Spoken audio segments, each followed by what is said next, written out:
Okay, we are back. Very happy to have on the Goldstein on Gelt Show, Robert Weiss, who's the president of XPrize. Bob, real pleasure to have you. Thank you, Doug. Great to be here with you. Now, I've got to say that the whole concept of the XPrize is very exciting to me since I read the book Abundance and I started thinking about incentive prizes. Before we go into some of the details of what's this all about, and before we touch on something which is very exciting, which is the XPrize's connection with Israel, can you give us some background? What's the whole idea of doing an incentive prize as opposed to, for example, giving grants to scientific research? Got it. There are some definite advantages to do incentivized competitions. They're very efficient because you only award the winner. Normally, if you were trying to capitalize some kind of R&D or innovation, you'd have to be very smart about picking the team that had the right approach and hope that after the years went by, that they had come up with the appropriate solution with a prize, a well-designed prize. By backing the prize, you automatically back the winner. So you basically get a large group of people trying to solve your problem at their cost. So it is very, very efficient that way. And there also is a leveraging phenomenon that happens. At the XPrize, we start when we launch an XPrize with a small amount of money that enables us to put together a purse. That's the incentive that draws innovators in. Those innovators in aggregate spend a large amount of money trying to solve your problem. So right there's a first step leverage. And in the end, if we've done our job right, we've opened up a new market or a new industry. So the multiplier effect, if you will, is from the original investment in the prize, in the operations, and in the purse. And then the ultimate bar is how big was that industry that we launched? And we have been successful with this. So give us a little background. What was the first or the biggest or the most exciting launch that you ever did? Well, the first XPrize was the Ansari XPrize. This all started because my colleagues and I were looking for an alternative way to go to space. We knew that wasn't going to happen by becoming government employees, NASA astronauts. And we knew there had to be another way. And it was actually with the receipt of a gift that this all started. One of my colleagues gave Peter Diamandis, who is the chairman and CEO of XPrize, a copy of Lindbergh's autobiography. Your listeners may know that Charles Lindbergh was the first to fly nonstop across the Atlantic. He was doing so not just for bragging rights, but as we learned in the course of reading this book, he was trying to win $25,000. And so we thought, why not do a modern version of this? And instead of 25,000, because we're going to go to space after all, not just Paris, we'll offer $10 million for folks who can design the first commercially viable, that is reliable, reusable spaceship. We announced that competition in 1996, and just 8 years later, it was won. And we were happy to award this $10 million because we also launched the personal spaceflight industry. Mm-hmm. Really quite amazing. So if incentive prizes are such a good idea, and the logic, just to state it, to restate it, is that if you put up, let's say, $10 million, you might have many, many teams, each of which is investing $5 or $10 million or more. So the aggregate amount of money invested in your good idea could be in the hundreds of millions.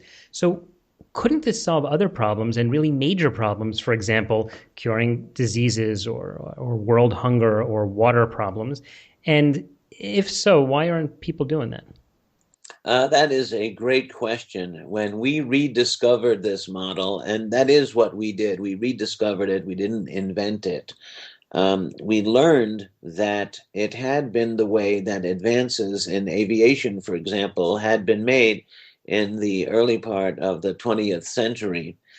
Prizes were offered. People pushed the envelope trying to win those prizes. And what happened basically was the Second World War. When the Second World War happened, there was no longer the luxury of time. You couldn't just let things unfold. You needed those technological advances, and they were needed in a hurry. There was a strategic requirement for them. So instead of amping up the incentivized competition approach, what happened was money, and lots of it was poured on the problem. And this habit of just pouring money on the problem never stopped, even though ultimately the war did. It's part of what Eisenhower warned against, if you will, when he talked about the original military industrial complex. It was a beast that needed to be fed, and that beast needed lots of money. So, this model, the alternative, we have come back to and said in the 21st century, could we not use this leveraging mechanism? Now, an exciting thing happened in 2004 when the first XPrize was won.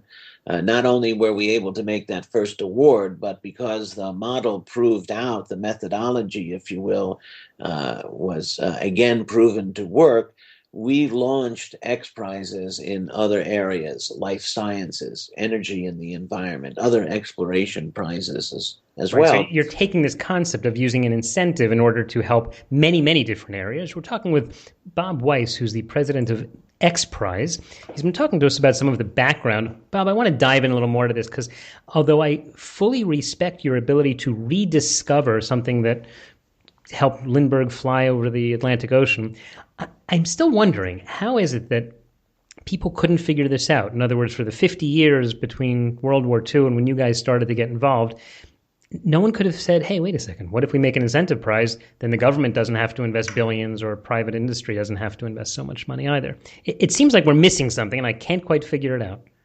It's a simple question that I think requires kind of a complicated answer. I think at the root of the answer is the fact that no one sat down and had the chutzpah to think that they could just establish a whole market by doing this.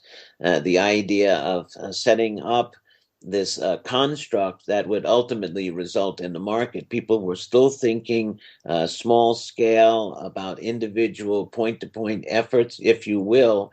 And the idea of actually jump starting a whole industry or whole industries was kind of novel.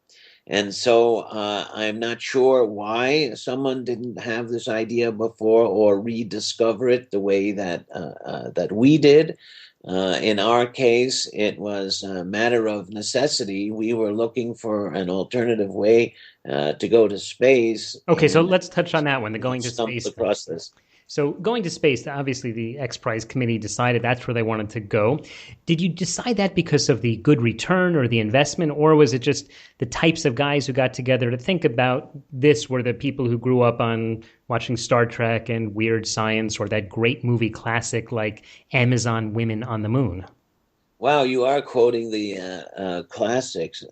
I guess full disclosure, I have to admit that I produced that movie, although it had nothing to do with these later actual space efforts. But thanks for the plug, Doug. Sure, people will rent it The if it's possible.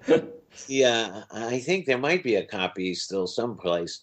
The notion is that space was our first X Prize because we ourselves were interested in going. We had all heard about the overview effect. We grew up with the Apollo space missions and going back to the moon. It was now something that was a broken promise, if you will. The expectation back in the day was that we'd all get to go and we would open up space as a frontier to boldly go, as it were. That didn't happen. That didn't happen with the economics and with the government driven model. So that was one reason. The second reason we went with space for a first prize is that the planet is facing some severe problems. We're running out of stuff. Consumables are disappearing. Well, the fact is, there's all the energy that we could ever need, and it's really close by in space. There's material in space that could literally change the world's economy. To be able to access it and exploit it, we've got to be able to work and live in space. To be able to do that, we've got to reduce the risk and cost of going to space. And that is what underlies this competition, because in meeting the requirements, you will have reduced the risk and cost of going to space with these new vehicles that were designed to take passengers. That was the well thought out model. So we are nearing the end of the time now. Bob, I just want you to touch on one thing, which I guess for a lot of our listeners is very exciting. What's the connection between Israel and the XPrize? There is an exciting connection between Israel and the XPrize. There is a very active, vibrant team called Space IL. That's one of the competitors. Recently, they made the announcement that they had completed the requirements for obtaining a launch contract. And this is the really the milestone that signals a real effort. The fact that they have purchased a launch, they've put down a deposit with a launch company to deliver their spacecraft to the moon means they are for real. And that announcement was made in the president of Israel's office. It was a very exciting day for Israel and a very exciting day for the XPrize. All right, so there's a lot of excitement going on there. Bob, we are just about out of time, but in the last few seconds, tell us, how can people follow you and follow what's going on? To learn more about the Google Lunar XPrize and XPrize in general, please go to xprize.org, and you can read about our competitions that are active and ones that are coming up. And hopefully we can interest you in becoming involved with creating the future and changing the world. Okay, and we will put a link to that at the show notes of today's show at goldsteinongelt.com. Bob Weiss, president of XPrize, thanks so much for your time. Thank you, Doug. You are listening to the Goldstein on Gelt Show with money maven Doug Goldstein. Doug's weekly radio show is heard around the world, but if you miss it, you can download the podcast at www.goldsteinongelt.com. The Goldstein on Gelt Show gives you up-to-date financial ideas so you can get on the path to financial freedom. If you'd like your questions answered on the air or off, send Doug an email to doug@profile-financial.com. It's your money for your future, so join Doug every week to build your wealth on the Goldstein on Gelt Show.